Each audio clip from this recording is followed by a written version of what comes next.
Good morning students, welcome on the platform of RPS online classes. In the previous class actually बहुत ही important topic को हम लोगों ने deal किया था। जो इस चैप्टर में जो पढ़ना था उसमें एक तो न्यूटन्स लॉ के स्टेटमेंट्स हैं, न्यूटन्स लॉज, और दूसरा है इससे जुड़ा हुआ मास और इनर्शिया। इनफैक्ट न्यूटन्स के लॉज गैलीलियो के स्टडी करने के बाद आया था और उनके दिए हुए स्टेटमेंट को उन्होंने जस्ट अपने स्टेटमेंट के साथ कंबाइन करके और उसको लॉ के रूप में दिया। जिन्होंने उस लॉ को दिया उसका नाम न्यूटन था। तो न्यूटन्स का फर्स्ट लॉ, सेकेंड लॉ और थर्ड, ये तीन लॉज हैं जो हमारे किसी भी ऑब्जेक्ट के मोशन में आने के लिए, आने के बाद और उसके रुकने तक अप्लीकेबल होता है। अब यहाँ यह जो मास है उसे पढ़ना है या फिर इनर्शिया का पढ़ना है, क्यों इंपॉर्टेंट है? एक्चुअली देखिए, mass is the property of any object. हम लोग ग्रेविटेशन चैप्टर में और डीपली चीज को स्टडी करेंगे, बट यहाँ पर इतना समझिए कि mass is the property of any object, ठीक है। It will never alter.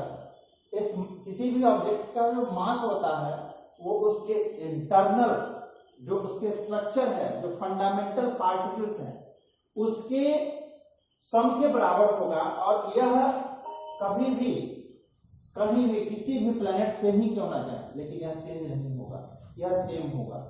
Change अगर होता है तो वो वेट है, और वेट को हम लोग कहते हैं कि weight is the force by which earth can attract या पुल टुवर्ड्स इटसेल्फ।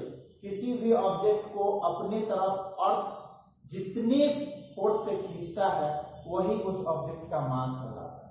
ओके, अब इनर्शिया को देखिए, ये क्या है? तो इनर्शिया को कहते हैं, inertia is the property of any object by which it can oppose any kind of changes. Inertia किसी भी ऑब्जेक्ट का वह प्रॉपर्टी है जिसके द्वारा वह अपने आप में होने वाले किसी भी तरह के परिवर्तन को, किसी भी तरह के चेंजेस को रिजेक्ट करता है। मतलब यह अगर रेस्ट में है तो रेस्ट में ही हमेशा रहना चाहेगा। अगर यह ऑब्जेक्ट मोशन में है तो मोशन में ही हमेशा रहना चाहेगा। मोशन का टाइप यूनिफॉर्म हो या स्ट्रेट लाइन, बट उसी को हमेशा कंटिन्यू करना चाहेगा, इसे कभी वह चेंज नहीं करना चाहता। ये इनर्शिया उसकी प्रॉपर्टी है। And the main thing and main factor upon which the value of inertia will depend, and that factor, that parameter, that circumstances is one and only one the mass of that body. It means किस object का inertia ज्यादा होगा, किस object का inertia कम होगा, यह किस चीज पे डिपेंड करता है? तो देखिए, किसी भी ऑब्जेक्ट का इनर्शिया उसके मास पर डिपेंड करता है। Inertia of any object will depends upon the mass of that body, mass of that body. तो इनर्शिया भी प्रॉपर्टी है, मास भी प्रॉपर्टी है। Actually mass is the property, ठीक है, but inertia is depending upon mass. हम लोग यह कह सकते हैं mass is the measurement of inertia. किसी भी ऑब्जेक्ट की इनर्शिया कितनी होगी उसका मेजरमेंट बताता है मास। अगर मास ज्यादा है, मास ज्यादा है किसी ऑब्जेक्ट का, तो उसका इनर्शिया भी ज्यादा होगा। अगर मास कम है किसी ऑब्जेक्ट का तो उसकी इनर्शिया भी कम होगी। इसे हम लोग ऑलरेडी अभी पिछले भी क्लासेस में एक्सप्लेन किए थे, बट उस समय टाइम कम होने के कारण इसको कंप्लीट एक्सप्लेन नहीं कर पाए थे। अभी इस चीज को और भी डीपली देखा जाए कि इनर्शिया किसी भी ऑब्जेक्ट का ज्यादा होगा तो हम लोग कह सकते हैं कि उसका मास जरूर ही ज्यादा होगा। इसका दूसरा मतलब यह है, अगर हम लोग वेट की बात करते हैं, किसी की 5 kg वेट है, तो 5 kg वेट मास निकालना हो तो क्या करते हैं? मास निकालना हो किसी ऑब्जेक्ट का तो क्या करते हैं? एक्चुअली किसी भी ऑब्जेक्ट का जो मास है, अगर वेट है, वो होता है mg। mg, m is here mass and g is the acceleration due to gravity. If you got mg equals to 5 kg, then you will you have to just divided it by the value of g, that is 10, and you will get the mass of that ball. इसका मतलब क्या हुआ कि 5 kg है, कोई दिक्कत नहीं है, हम उसको बिना डिवाइड किए हुए अगर यह समझते हैं 5 kg, 10 kg, 20 kg, 30 kg सबका मास, जैसे 5 kg का मास अगर 10 kg के मास में देखा जाए तो 5 kg का मास कम होगा, 10 kg का मास ज्यादा होगा। अब यहाँ पर इस 5 kg का जो इनर्शिया होगा वह उसके 10 kg के इनर्शिया से कम होगा। इसमें भी 10 से डिवाइड कीजिए और इसमें भी 10 से डिवाइड कीजिए, ये क्या होगा 0.5 और ये हो जाएगा 1। इसका मतलब क्या होगा 0.5 is smaller than 1, so the value of inertia is directly measured by the mass of that body. अब यहाँ देखा जाए कि इनर्शिया के टाइप्स क्या क्या होंगे। इस इनर्शिया की टाइप अगर देखा जाए, types of inertia,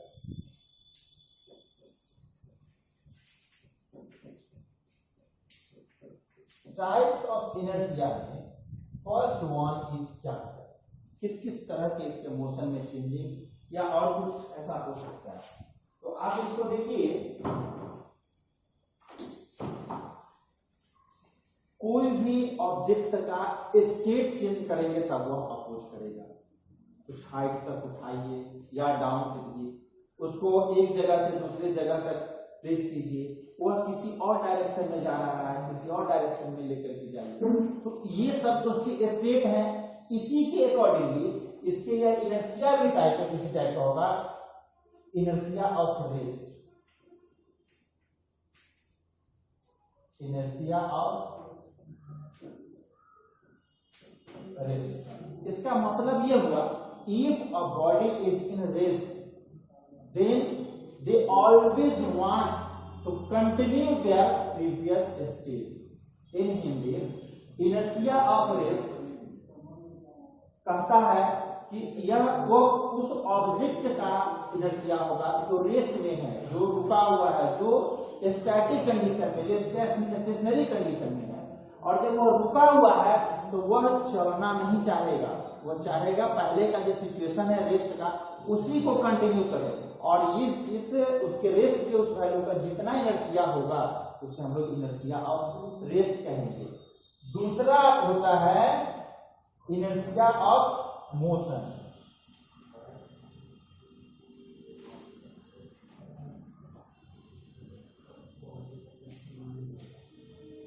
inertia of motion, अब इनर्शिया ऑफ मोशन क्यों कहा, इसका क्या मतलब?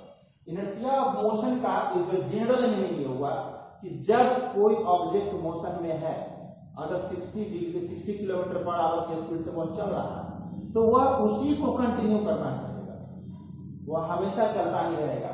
अगर इनर्शिया ऑफ मोशन ऐसी बात हो तो किसी बॉल फुटबॉल को जब किक करते हैं तो अगर कोई भी एक्सटर्नल फोर्सेज जैसे फ्रिक्शन वगैरह अवेलेबल नहीं हो, इस सराउंडिंग देखा जाए तो एयर फ्रिक्शन है, ग्राउंड पर देखा जाए तो वो ग्रास वगैरह है या ये लैंड वगैरह है, इस सब के फ्रिक्शंस की वजह से वो स्टॉप हो जाता है, तो एक किक दे तो वो हमेशा हमेशा के लिए चलता ही रहता है। समझ रहे हैं, यह है इनर्शिया ऑफ मोशन। और लास्ट वन जिसे कहीं कहीं किसी किसी बुक में नहीं भी दिया गया है, और वो है inertia of direction. Inertia of direction का एक्सपीरियंस कैसे होगा? कोई ऑब्जेक्ट जा रहा है ईस्ट टू वेस्ट, ठीक है, और कहीं टर्न आता है, वहां पर आपको घूमना है, एकदम वहां जाकर के 90 डिग्री से टर्न ले लीजिए, फिर क्या होगा?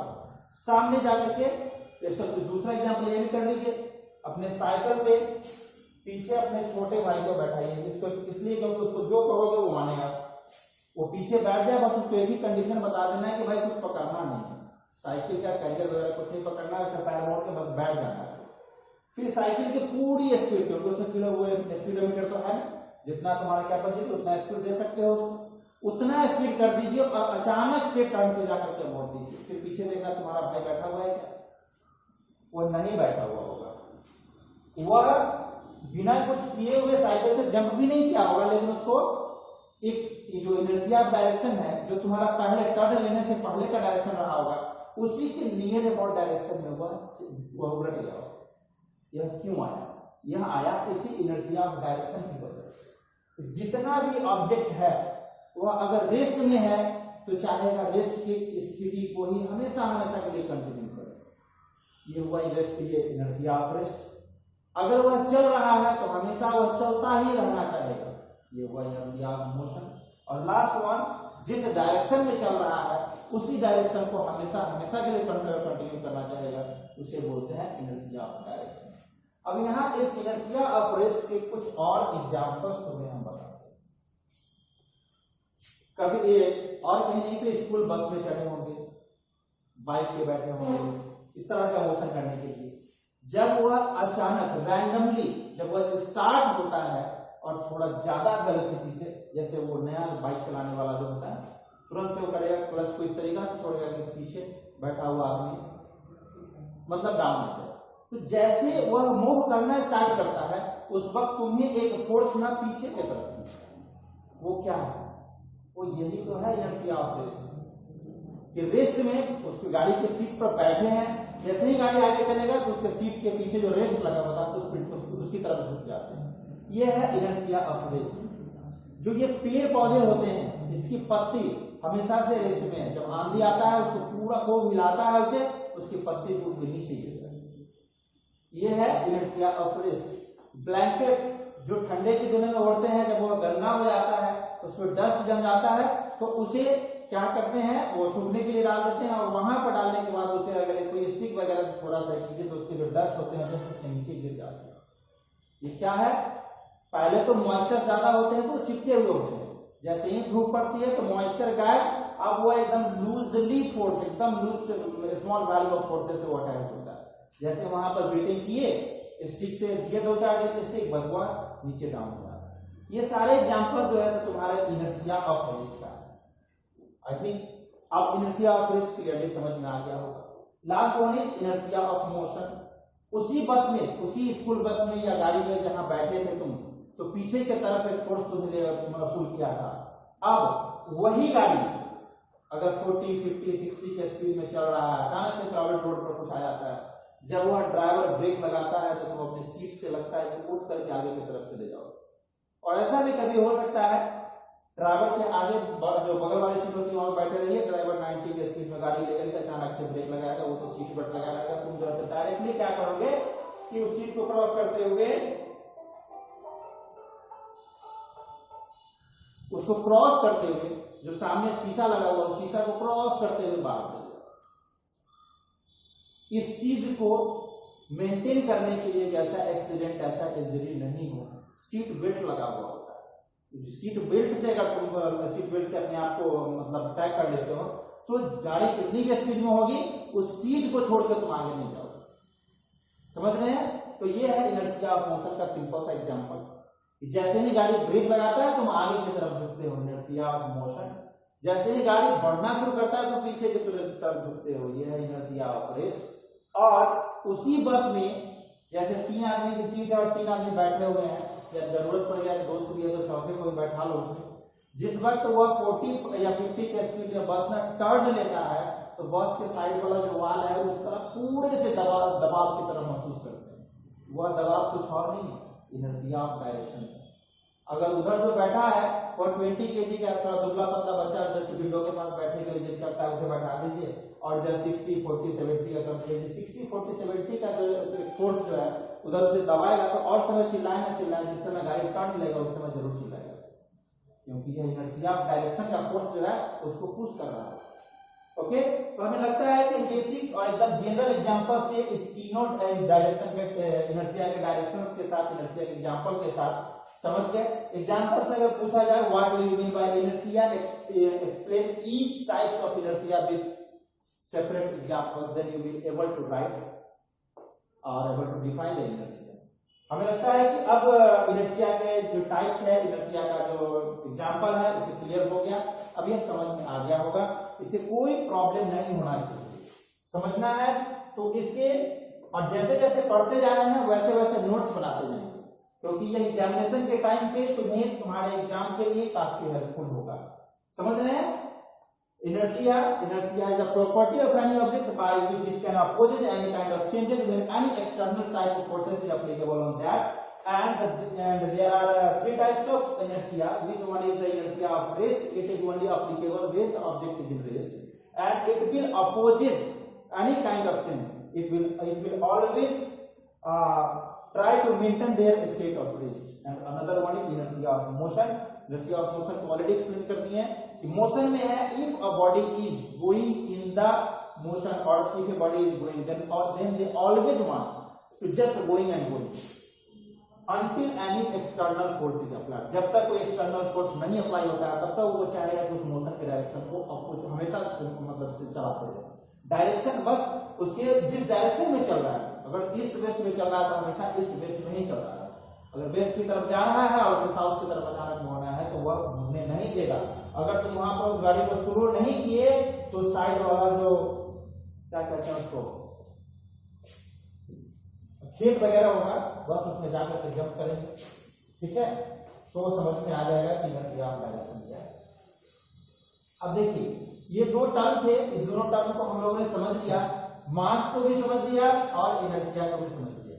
और तुम लोग जो क्वेश्चन लिखते हो कि एक्सप्लेन न्यूटन्स लॉ, जब यहाँ वीडियो में एक्सप्लेन कर दिए तो समझ में नहीं आया, वहां पर लिख करके देंगे तो समझ में आ जाएगा। समझना यहाँ होता है, यहाँ जो लिखेंगे यहाँ हम बोल रहे हैं उस वीडियो में एक्सप्लेन, एक बार वीडियो को जो प्लेन है उस पर चला दो समझ में आ जाएगा। लेकिन उसको लिखोगे कि एक्सप्लेन तो हमने भी लिख करके भेज दिया। ठीक है, तो कोशिश कीजिए यहाँ पर समझने का, और जो थ्योरम नहीं समझ में आया, जो कॉन्सेप्ट नहीं समझ में आया उसको बोलिए कि सर ये नहीं समझ में आया, नेक्स्ट वीडियो में इसको लिख कर दीजिए। ठीक है, वहां क्वेश्चन पूछने के लिए, क्वेरी करने के लिए, क्वेरी मतलब न्यूटन लॉ का स्टेटमेंट क्या है ये दे देते, लेकिन एक्सप्लेन कैसे करेंगे? तुम कहीं और हम कहीं और एक्सप्लेन करेंगे, मोबाइल पे कैसे होगा? चलिए आइए न्यूटन लॉ ऑफ मोशन। इस न्यूटन लॉ में एक एक करके हम लोग पढ़ेंगे। सबसे पहला न्यूटन लॉ ऑफ मोशन का फर्स्ट स्टेप देखिए, यह ऐसा नहीं है कि न्यूटन के लॉ देने से पहले मोशन नहीं हो रहा, उस वक्त भी मोशन था, उस वक्त भी लोग मूव करते थे, एक जगह से दूसरी जगह जाते थे। न्यूटन भी जब फर्स्ट टाइम गए थे वो क्या कहते हैं कॉलेज स्कूल, न्यूटन भी तो रोड पे घूमे थे, सब तो घूमे थे, उससे पहले रोड नहीं पता। न्यूटन का ग्रेविटेशन देने से पहले क्या ऊपर से कोई चीज मतलब ऊपर जाता था तो ऊपर ही चला जाता था, सब होता था। समझ रहे हैं? तो यहाँ इस लॉ के देने से पहले गैलीलियो गैलीली का उनका स्टेटमेंट स्ट्रेट लाइन मोशन जो एक्सपेरिमेंट था, जैसे ये देखिए उन्होंने ऐसा कुछ बनाया और यहां से ऑब्जेक्ट को एक फोर्स लगा करके यहां तक पहुंचा दिया। ठीक है, जैसे ही यहां पहुंचता है तो ये ना नीचे की तरफ खुद ब खुद स्लाइड करने लगता है, खुद ब खुद स्लाइड करने लगता है। तो यहां वह ऑब्जेक्ट जब तक यहां था वह रेस्ट में ही लगा हुआ रहा, खुद ब खुद क्यों नहीं स्लाइड करने लगा। यही न्यूटन के लॉ में कहा गया है। न्यूटन के लॉ में उन्होंने कहा है कि if a body is in rest और if a body is in uniform motion they always continue it until any external unbalanced force is applied. External unbalanced force बोले इसको थोड़ा ध्यान में रखना है। बैलेंस्ड फोर्स और अनबैलेंस्ड फोर्स इसको भी कहते हैं एक्सप्लेन करने के लिए। बैलेंस्ड फोर्स और अनबैलेंस्ड फोर्स, यहां पहले इस लॉ को समझ लो कि इसमें किसी भी ऑब्जेक्ट का जो रेस्ट का स्टेट था या फिर मोशन, तो मोशन में यूनिफॉर्म ही रहना चाहिए, मतलब वहां पर वेलोसिटी चेंज नहीं करेगा, एक्सेलरेशन उसका जीरो होगा। ये सब प्रीवियस चैप्टर में पढ़ चुके हैं। तो कोई भी बॉडी या तो रेस्ट में है, मतलब ये देखिए रेस्ट में रुका हुआ है, तो हम यह तब तक रेस्ट में रहेगा जब तक कोई एक्स्ट्रा अनबैलेंस्ड फोर्स एप्लीकेबल ना हो जाए। अब एक्स्ट्रा अनबैलेंस्ड क्यों बोल रहे हैं? अभी भी तो फोर्स एप्लीकेबल है। यहाँ पर देखिए ग्राउंड की तरफ एक फोर्स क्या बताया थे कल, mg, और इस कांटेक्ट के वजह से ऊपर की ओर लगने वाला फोर्स नॉर्मल, ये दोनों फोर्स तो एप्लीकेबल था। तो ये दोनों फोर्स जो एप्लीकेबल है तो फिर कहोगे कि यह मूव क्यों नहीं कर रहा, ऊपर क्यों नहीं जा रहा, नीचे क्यों नहीं जा रहा। यही तो देखना है कि if the multiple forces acting on the same body, but that having equal and opposite in magnitude and direction, then they will cancel one another. जैसे देखिए यहाँ इस mg को नीचे की तरफ जो खींच रहा है और यह ऊपर की तरफ जो उसको पुश कर रहा है, तो ये मोशन में नहीं है। इसका मतलब है कि mg is equals to n मतलब नॉर्मल मतलब normal force, the force which is acting on the body by the contact forces in perpendicularly upward direction. Upward direction होगा, परपेंडिकुलरली अपवर्ड डायरेक्शन होगा, कांटेक्ट में कोई ऑब्जेक्ट होगा, उसके वजह से उस बॉडी पे काम करेगा। ठीक है, तो ये हो गया नॉर्मल। और mg इज द फोर्स, अब mg वेट बोलते हैं ना, और वेट वह फोर्स है जिसे अर्थ अपनी तरफ किसी ऑब्जेक्ट को खींच रहा है। तो ये mg हो गया वेट के बराबर। अब ये लिखे हैं तो mg minus normal is equal to 0। जब सारे फोर्स बैलेंस हो गए, जब फोर्स का वैल्यू ही 0 हो गया, तो ये मोशन कहां से करेगा? यही तो न्यूटन ने कहा कि जब तक कोई अनबैलेंस फोर्स ना लगे तब तक यह मोशन में। अब तो तुम लगाओ अनबैलेंस फोर्स, लगाए। अब अनबैलेंस फोर्स जैसे ही दिए तो स्लाइड करना स्टार्ट किया। यहाँ पर जब आएगा तो तुम कहोगे कि यहाँ पर का बात तो सर खुद ही गिरने लगेगा, तो कॉमन सी बात तो है तो जरूर, लेकिन यहाँ पर यह जो गिर रहा है उसको फोर्स तो का रिप्रेजेंटेशन तो हो, वो भी तो एक्ट कर रहा होगा, डेफिनेटली एक्ट कर रहा होगा। और ये है इंक्लाइन प्लेन, इसको बोलते हैं थीटा। यह थीटा के वजह से इस पर लगने वाला फोर्स, फ्री बॉडी डायग्राम में ड्रॉ करेंगे, इधर mg आएगा और यह mg एक थीटा, देखिए कुछ एंगल बन रहा है, इसके वजह से इधर mg cos थीटा एक्ट होगा। हालांकि यह तुम्हारे क्लास में अभी नहीं पढ़ना है, 9 में नहीं पढ़ना है, यह 11 में आएगा, बट इस चीज को यहाँ देख रहे हैं कि इसके इस तरफ फोर्स है कि नहीं। तो देखिए यह mg cos थीटा नीचे की तरफ एक्ट कर रहा है ना, ये mg cos थीटा यहाँ पर तुम्हारा 60 डिग्री अगर होगा तो mg into √3/2 कर दीजिए, तो उसके वैल्यूज कुछ ना कुछ तो एक्ट हो रहे हैं। और जो फोर्स है यह अनबैलेंस फोर्स है, due to that reason this block will move in downward direction. ठीक है, तो यह अनबैलेंस फोर्स की वजह से हुआ। अब यहाँ ये तो समझ गए कि रेस्ट में है तो रेस्ट में ही रहेगा जब तक कि कोई एक्सटर्नल फोर्स एक्ट ना हो। अब देखिए मोशन में अगर मोशन में भी हो तो किस टाइप का मोशन हो? मोशन में भी हो तो कहते हैं यूनिफॉर्म मोशन हो। ठीक है, यूनिफॉर्म मोशन हो। और यह जो यूनिफॉर्म मोशन है वो उसमें क्या, उसका नेचर क्या होता है? इसमें देखिए इसकी velocity will constant, velocity will constant. और जब वेलोसिटी कांस्टेंट है, यह चेंज नहीं कर रहा है, तो एक्सेलरेशन क्या होगा? Acceleration is equal to change in velocity, final velocity minus initial velocity by time. Final velocity वही है जो इनिशियल वेलोसिटी था, इसका मतलब चेंज हो गया 0 by time equals to 0, acceleration हो गया 0। तो अब एक्सेलरेशन 0 है, इसका मतलब फोर्स जो स्टार्टिंग में, जैसे एक बात इसका एक प्रैक्टिकल एग्जांपल देख लीजिए, साइकिल को क्या करते हैं, पूरा स्पीड कर दीजिए अपनी पावर के अनुसार, और जब पूरा स्पीड हो जाता है तो उसका पैडल अगर पैडल चलाना बंद कर दें तो वो साइकिल चलता रहता है या रुक जाता है? अगर ऐसा पॉसिबिलिटी हो कि पूरा स्पीड कर देने के बाद वो रोड से ऊपर उठ जाए, ठीक है, तो साइकिल कभी नहीं रुकेगा, हमेशा चलता है। लेकिन बैड लक ये है कि हर बार तुम्हारा यह mg एक्टिव हो जाता है और ये तुम्हें नीचे खींच के ले आता है और फिर तुम ग्राउंड पर जाते, टायर ग्राउंड के कांटेक्ट में आया, फ्रिक्शन एक्ट करने लगता है, जिसके वजह से तुम पैडल नहीं मारोगे तो साइकिल स्लो हो जाता है, धीरे धीरे रुक जाता है। समझ रहे हैं? चलिए, तो ये हो गया रेस्ट और मोशन। अगर न्यूटन कहता है if a body is in rest और in uniform motion, then that body will always continue their previous condition. Okay, ये है न्यूटन का फर्स्ट लॉ। अब नेक्स्ट क्लास पर क्या करेंगे, न्यूटन का सेकेंड लॉ प्लस अभी जो पढ़े हैं इसको रिवाइज करके आएंगे, तो हम लोग उस रोज न्यूटन का सेकेंड लॉ और मोमेंटम वगैरह पढ़ेंगे। तब तक के लिए ओके, थैंक यू।